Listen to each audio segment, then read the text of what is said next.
Good morning. আজ ছিল আমাদের বাড়ির সত্যনারায়ণের পুজো। যেহেতু দাদার ঘরটা অনেক দিন আগেই কমপ্লিট হয়ে গেছে, তাই মায়ের অনেক দিনের ইচ্ছা ছিল একটা পুজো দেওয়ার। আর এই যে ছিল দাদার ঘর, যদিও এখনও রঙের কাজটা বাকি, বাট ইন্টেরিয়ারের কাজ প্রায় পুরোটাই হয়ে গেছে।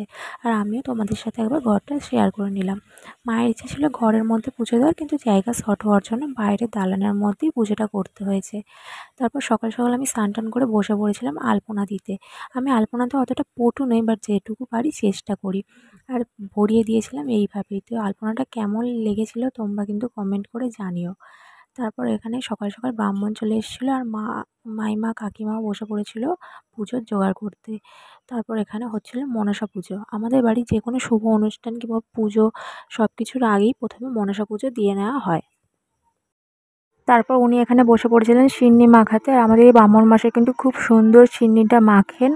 আর যেহেতু ওনার আরও অনেক জায়গায় পুজো ছিল, তাই তাড়াতাড়ি সব করা হচ্ছিল। যেহেতু অনেকটা সকাল সকাল ব্রাহ্মণ মশাই চলে এসেছিলো, তাই সবাই অনেক তাড়াতাড়ি কাজ করছিল।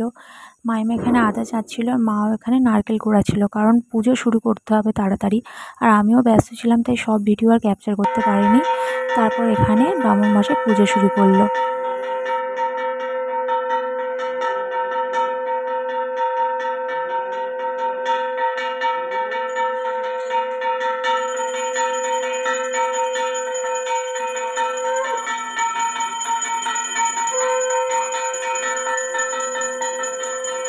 আমি আর পুপু এখানে বসে পুজো দেখছিলাম। আর এখানে অনেক সুন্দর করে ব্রাহ্মণ পুজোটা নিষ্ঠা ভরে করছিল।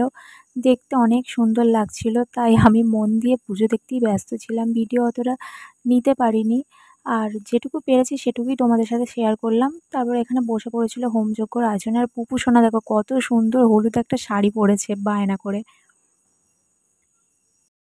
তারপর এখানে অনেকটা সময় ধরেই হোম হচ্ছিল, কারণ ওই 28টা যোগডম্বুরের ডাল, 28টা বেলপাতা দিয়ে সব কিছুতে হোম করতে অনেকটা সময় লাগছিল। অবশেষে হোম সম্পূর্ণ হলো। আর ওই যে কি ওটা বেশ লাস্টে ওটা দেয় কলা, পান, সুপারি, মিষ্টি, ওটা দিয়ে ওই হোমটা শেষ করা হলো। তারপর শুরু হলো আরতি। প্রথমে এখানে পঞ্চপ্রদীপ দিয়ে আরতি করছিল।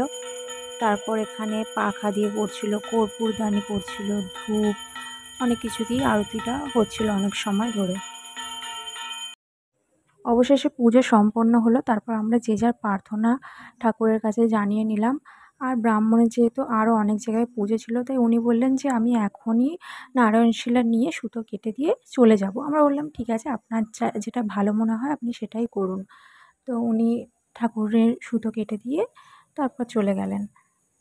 আর এটা ছিল আমাদের বাড়ির সত্যনারায়ণ পুজোর ঠাকুর। তো সবাই প্রণাম করে নিও। তারপর আমি এখানে সিন্নি প্রসাদগুলো সাজিয়ে নিয়ে বসে পড়েছিলাম খেতে। আর বিকালে তো বাচ্চারা সব এসেছিলো আমাদের বাড়ি প্রসাদ খেতে। তারপর মা ওদের খাওয়ার নেমন্তন্ন করেছিল, তো সবাইকে বলেছিলাম হাই করতে, সবাই হাই করছিল। তো ভিডিওটা এই পর্যন্তই। সবাই লাইক, কমেন্ট, শেয়ার, সাবস্ক্রাইব করে দিও। বাই।